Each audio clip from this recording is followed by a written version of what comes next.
तो ड्रेस में सुंदर लगता रहे, इसलिए मैं आपको कह रहा हूँ। समझ गया। अब देखो, आज हम उस टॉपिक को स्टार्ट करने वाले हैं जो कल एक औजार था, सोल्डिंग आयरन। आप अगर इन कहीं बोलिए करा अपरिभाषा कहीं बोला, तो वही है, मैंने उसको खोल कर अलग कर दिया है, ये वाला। अब आप लोग कभी देखते हो कि भाई पीछे से तार जाता है, अंदर कुछ नहीं, एक रोड है, ये गर्म हो जाता है। मामला क्या है? जब तक हम इस फील्ड में नहीं थे तो हम पर इस चीज़ पर हम गौर ही नहीं करते। क्यों गौर करते? हमारा कोई बैटरी ठीक करानी थी, मार्केट गए और इससे सोल्डिंग करा लिया, तार का जॉइंट करा लिया, वापस आ गए। आज हमें इस फील्ड में आए हैं तो हमें कॉपी में नोट भी करना पड़ता है, नोट्स भी बनाते हैं, सीखते हैं, तो उसका प्रैक्टिकल भी ज़रूरी हो गया। अब आप लोग देखते होंगे ना, ये पिन कौन सी है, इस पिन के क्या नाम है? 2 पिन है या 3 पिन है? प्रदीप से बता। 3 पिन है। आप मुझे बताओगे, आपका क्या नाम रमेश है? रमेश, मुझे बताओगे कि भाई ये 3 पिन है, आप कहते हो, तो पिन के ऊपर वाला पॉइंट में मोटा क्यों किया? ये भाई या तो कंपनी की गलती है, या कोई सुंदरता से किया है, अरे या अपने को कोई दिखावे के लिए किया होगा। ये मेन पॉइंट ऊपर वाला बड़ा क्यों किया है? उसका कोई रीज़न मुझे बता सकता है? कभी सोचा ही नहीं ना। मान लीजिए कि अपने 2 कान है, एक कान मोटा कर दे भगवान, एक छोटा कर दे। कभी सोचा आपने? ये 2 तार, ये तो बरोबर है ना, ठीक है। अब मैं बता दूं, ये जो तार, ये वाला जो पॉइंट है, ये अर्थ का है। अर्थ का है। अर्थ का मोटा इसलिए किया जाता है कि आप देख, मोटा भी है और दोनों से थोड़ा लंबा भी है। बिल्कुल, स्विच में डालते ही इनके दोनों से टच होने से पहले अर्थ संपर्क में आ जाएगा। मान लीजिए इनके दोनों के हाथ अपने टच में भी है ना, तो करंट इसमें जाएगा, हम सुरक्षित हैं। पहला रीज़न तो इन्होंने भी बता दिया। दूसरा रीज़न ये है कि मोटा इसलिए करते हैं कि मोटा कोई भी टर्मिनल होता है, मोटा कोई भी तार होता है, उसका प्रतिरोध कम होता है और उसमें धारा आसानी से चलती है, और ये आसानी से उसका प्रतिरोध कम होगा, करंट सोर्स उसमें जल्दी से पकड़ लेगा। समझ में आई ना? इसलिए इस पोहा को मोटा रखा जाता है और मोटा और लंबा रखा जाता है। लंबे के लिए भी समझ में आ गई और आपको ठीक है, और मोटे के लिए समझ में आ गई। अब इसके अंदर जैसे आप इसको, ये फ्लेक्सिबल वायर है, वायर का मतलब फ्लेक्सिबल है। ये कॉटन फ्लेक्सिबल होगा ना वायर, तो उसके ऊपर कॉटन लगा होगा। कॉटन का मतलब जान तो आपने घर में जो प्रेस होती है उसके ऊपर आप देखना, आपके ऊपर धागे से बंधा हुआ कवर लगा हुआ है, तो आपके दिमाग में आ रहा है हाँ यार ये कॉटन फ्लेक्सिबल है। अब इसको रबड़ फ्लेक्सिबल बोलोगे। ये फ्लेक्सिबल यानी आप इसको किधर मोड़ के, ठीक है ना, तार तो नहीं है, केबल है, दोनों तारों को जॉइंट किया, इसको केबल बोल दिया, फ्लेक्सिबल केबल है। ओके, नॉर्मल फ्लेक्सिबल समझ में आई नहीं ये बात? समझ? ओके। इसके बाद में मैं एक पॉइंट टू पॉइंट आगे चलते चलते यहाँ आता हूँ। ये इसकी है कैफ बॉडी, रबड़ की बॉडी है। अब रबड़ की बॉडी है, हम इस बॉडी के बाद में मैंने इसको आपके सामने ये खोला है। एक आपके अंदर आपको तार दिख रहा है, रेड तार, एक ब्लैक दिख रहा है और एक कैसा दिख रहा है, हरा दिख रहा है। तीनों तार आपको दिख रहे हैं। और मैं हमेशा कहता हूँ, क्लास में भी कहता हूँ, अर्थ तार का रंग हरे रंग का होता है। हरा हरियाली से संबंध है, हरियाली धरती पर होती है, अर्थ भी हम धरती पर करते हैं, इसका मतलब हमारा अर्थ का रंग भी कभी नहीं भूलोगे ना। करंट वाला, करंट का खतरा, और खतरा भाई लाल तार है, करंट का तार लाल है, न्यूट्रल काले रंग का है। कहते हैं कि लाल और न्यूट्रल के बीच में कोई व्यक्ति आ जाता है, वो काला मुंह हो जाता किसी का। सीधी सी बात है, या तो झटका लगेगा या ज़्यादा झटका लगे तो जाना पड़ेगा। है ना। तो अब देखते हैं आपके सामने इसके अंदर एक ये जो पोर्शन दिख रहा है ये वाला, इससे नीचे वाला ये पोर्शन दिख रहा है, ये पोर्शन है जो आपके लोहे का है। किसका है? लोहे का। लोहे का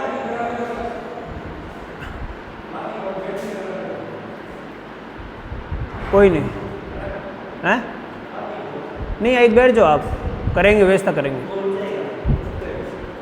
और कर देंगे। ये अपनी छोटा सा इसकी क्लास पूरी करते हैं फिर कर देंगे। फिर आपको ये रेड वाले तार में आपको एक इस प्रकार का एक आपको दिख रहा है डायोड, ये रेक्टिफायर। जैसे इस डायोड का प्रयोग ये हुआ कि इसके अंदर यहाँ से वोल्टेज आए और यहाँ से इसके वोल्टेज मिले और फिक्स इसके अंदर वोल्टेज चले गए। अब यहाँ से जैसे किसी में तो डायोड लगा होता है, किसी में नहीं लगा होता है। जैसे इलेक्ट्रॉनिक्स पढ़ूंगा तो डायोड का पूरा रोल बताऊंगा मैं आपको कि डायोड का काम क्या होता है, किस में रोल करता है, क्या इसका होता है, ब्रिज रेक्टिफायर कैसे बनाते हैं। इसके सीधा भी कनेक्शन करो तो भी काम करेगा और इसको डायोड को सरणी क्रम में लगाओ तो भी काम करेगा। आप मुझे पहले सीधी सीधी भाषा में समझो कि ये वाला जो रोल है ये है आपका लोहे का। लोहे के अंदर एक नाइक्रोम का पतला तार होता है, उसके ऊपर एक आपका अब्रक का एक पन्नी चढ़ी जाती है।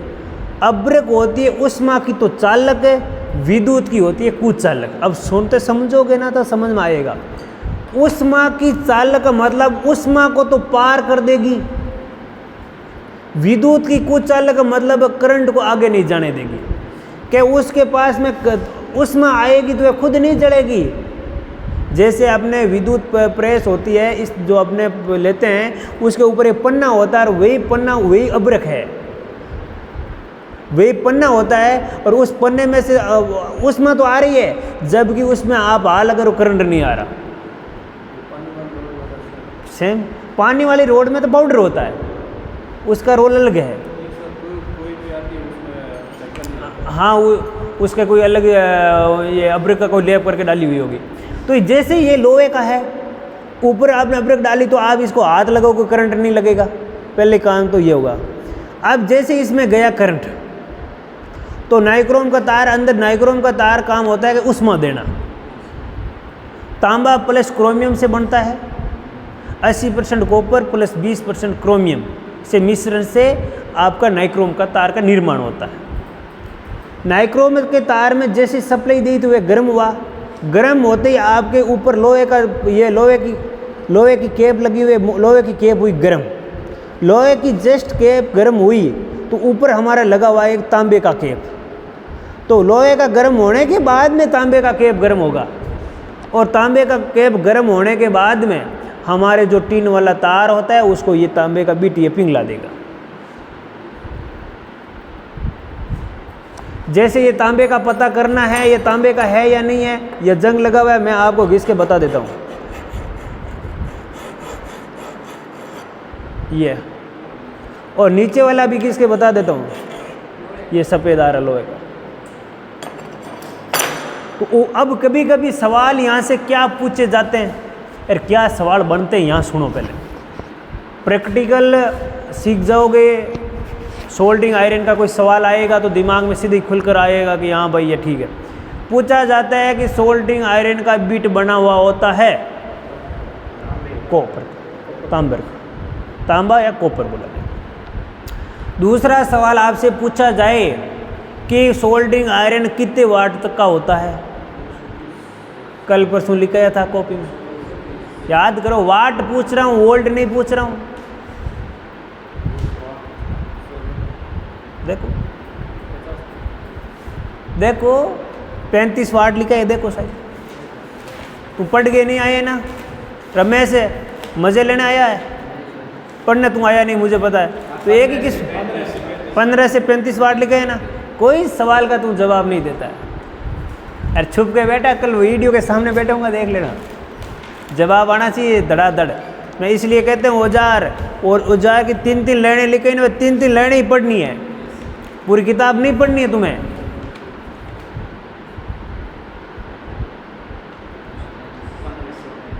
15 से 35।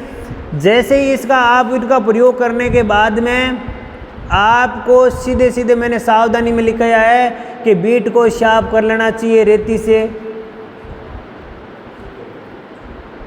मान लो ये गर्म हो रहा है और अपना सोल्डिंग जो तार होता है पिघल नहीं रहा है, तो भी इसको चेंज कर लेना चाहिए। कब अधिकतर क्या होता है कि ज़्यादा सोल्डिंग कोया का उपयोग करने से ये बिट आगे वाला क्या होता है, घिस जाता है, आगे धीरे धीरे ये ख़त्म हो जाता है। और ख़त्म होता है तो पूरा सोल्डिंग आयरन नया नहीं लाना है, ये बिट खुद कैप निकालो, दूसरा बिट डाल दो। कभी कभी गर्म नहीं होती, यहाँ से तो गर्म आ रही है, यहीं से गर्म नहीं हो रही क्या? यहाँ से गर्म नहीं हो रही, अंदर से तार टूटा हुआ होगा ऐसी तरह, तो नाइक्रोम का तार अंदर से टूट कर कट हो गया होगा। अरे मान लीजिए कोई गर्म होती है, तार नहीं पिघलता, अंदर ये पूरा तार निकाल, देख नरम नरम तार पड़ा इसकी, इसमें देख, हाँ इसमें आगे वाला देख, पतला पतला तार है ऊपर, ये रहा, ये टिन का तार है, ये बना हुआ था टिन प्लस शीशा से, ठीक, टिन प्लस शीशा से मिश्रण से बनाया जाता है। इस नरम तार है, इस तार के अंदर क्या होगा, जैसे ही मैं इस ये तार पिघलता 227 सेंटीग्रेड पर, अब ये 227 सेंटीग्रेड पर जैसे ही गर्म होगा तो इसको पिघला देगा। मान लो कॉपर का तार क्यों नहीं पिघलता, उसकी क्षमता होती 1085 सेंटीग्रेड, तब कॉपर पिघलने लगता है। अब मैं इसको लगूंगा, दो कॉपर के तारों के बीच में ये टिन का तार लगूंगा तो ये पिघल करके कॉपर के तार को क्या कर देगा, जॉइंट कर देगा। और जैसे ही आप इसके ऊपर लगोगे तो इसका कचरा इसके ऊपर भी जमेगा, तो रेत मार से साफ कर लो। कई लोग क्या करते हैं, इसका उपयोग करने के बाद में ये कचरा जम जाता है, वापिस ही लग जाते हैं कि मेरे काम करना है, फिर कहते हैं सर मेरे काम नहीं करते। काम करेगा क्या, ऊपर तो जंग आ रखा है, तो जंग भी प्रॉपर रूप से हटाना चाहिए। इलेक्ट्रॉनिक डिवाइस में सबसे ज़्यादा उपयोग होता है। और भी मैं बताऊं, छोटे छोटे आज की सोल्डिंग आयरन आते हैं मोबाइल के अंदर, जो मोबाइल के पॉइंट को जोड़ने के लिए, इनसे छोटे और भी आते हैं, हाँ, जो सॉफ्टवेयर को जोड़ने में, उनमें जो हार्ड की चीज़ें होती हैं उनको जोड़ने में काम आते हैं। जैसे आपको मैं बताऊं, इलेक्ट्रॉनिक डिवाइस जैसे अपने रेक्टिफायर है, डायोड है, ट्रांजिस्टर है, आईसी है, इनको जोड़ने के लिए इनका भी, इनसे छोटे जो आते हैं उनमें यूज करते हैं। और इलेक्ट्रॉनिक डिवाइस होते हैं जो सीधे क्या होता है, ऊपर नीचे गर्म होती है, इसके अंदर लेप आ जाती है। आपको तो ये एक ही मिला देखने में, जैसे बड़ी बड़ी कंपनियों में अलग अलग जैसे इलाके में जाओगे तो आपको विभिन्न प्रकार के यहाँ सोल्डिंग आयरन मिलेंगे। जैसे आपकी बुक तो 2-3 ही लिख के बता रही है, जबकि आज इस टेक्निकल युग को देखा जाए तो बहुत चेंजेज हो गया।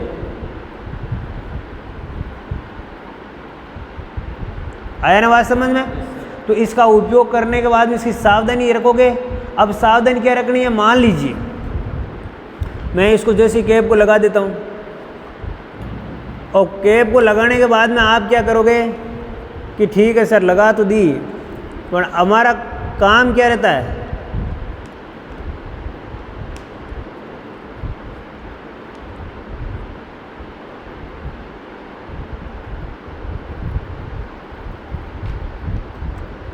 आपने लगा दी, लगाने के बाद में एक होल्डर होता है, स्प्रिंग होल्डर, उस स्प्रिंग होल्डर के अंदर इसको बैठाना चाहिए। ऐसा नहीं आपने मान लो मैं इसको जॉइंट कर रहा हूँ किसी तार को, और ऐसे कोई जॉइंट करते करते इस तार को मैंने सीधे यहाँ फेंक दिया, और फेंक दिया, ये मेरी टेबल जल गई। और ऐसे आप यूज कर रहे हो, और यूज़ कर रहे हो दुकान में बैठे बैठे यूज़ कर रहे हो, साइड में ग्राहक बैठा इसके ऊपर डाल दिया, अरे भागा यहाँ से, अरे भगवान क्या कर दिया यार गर्म तो होता ही है, कैसे यार ऐसी दुकान में नहीं आना चाहिए। आप सोचो एक ही ग्राहक आया पूरे दिन में, इसके भी चटका मार दिया हमने, तो मैं पाया वापस थोड़ी आएगा। वह तो इस आपकी दुकान का शक्ल देखते कि पता चल जाएगा इसने मेरा हाथ जलाया है। तो तुम्हें लापरवाही तो 1% ही नहीं करनी है, और ये लापरवाही तुम्हारा कहीं ना कहीं नुकसान कर देती है। तो इसका यूज एक आपके स्प्रिंग होती है, जो होल्डर होता है स्प्रिंग होल्डर, उसके अंदर यहाँ से आप यूज़ कर लिए, स्प्रिंग होल्डर में डाल दो। धीरे धीरे आपने बंद भी कर दिया तो धीरे धीरे ठंडी हो जाएगी। चालू है तो भी कोई दिक्कत नहीं। यार आपने इसे लटकाई यार अपना पैर लगे तो भी काम गड़बड़ हो जाएगा। तो ये सावधानी सुरक्षा, मेरे ख्याल से ये छोटी सी आइटम था, काफ़ी आपको मैंने लिखी ही थी चीज़ें, आपने समझ में आई होगी। प्रदीप आई समझ में, आ गई ना? तो मेरे ख्याल से यह आपको अच्छी तरह से समझ में आएगी। जैसे टॉपिक और आगे चलेंगे तो नए आपको सोल्डिंग आयरन लिखेंगे, कौन कौन से किस में काम आते हैं, उसमें फ्लेक्स क्या लगाते हैं। फ्लेक्स का मतलब इसके लिए एक फ्लेक्स का यूज करते हैं जो आप कहते हो लई, कल एक बच्चा पूछ रहा था ना, से एक लिक्विड टाइप का होता है, लई टाइप का, एक डब्बी के अंदर वह लगाता है, उसका वैक्स फैक्स फ्लेक्स, क्या उसको वैक्स बोलते हो? वैक्स की तरह दिखता है। जैसे ही उसको उसका जो लई बोलते हैं, उस लई को जैसे आप वो हटाओगे ना, वहाँ उसको लगाओगे तो वहाँ मान लीजिए कोई तार है, उसके ऊपर जंग है या नमी है, वह हट जाएगी साथ में। और ये मान लो ये टीन है, ये भी पिघल कर उसके खांचों में अच्छी तरह से जॉइंट मजबूत कर देगा। हाँ लगाता है, हाँ क्यों, उसके बिना तो मान लो जो जॉइंट को अच्छी तरह से पिघल नहीं पाएगा। करते हैं अभी तो इसी के साथ में ये अपनी क्लास को यहीं होल्ड करते हैं। आगे हमारे नए वाले स्टार्ट पेंट्रोल वाला भी करते हैं।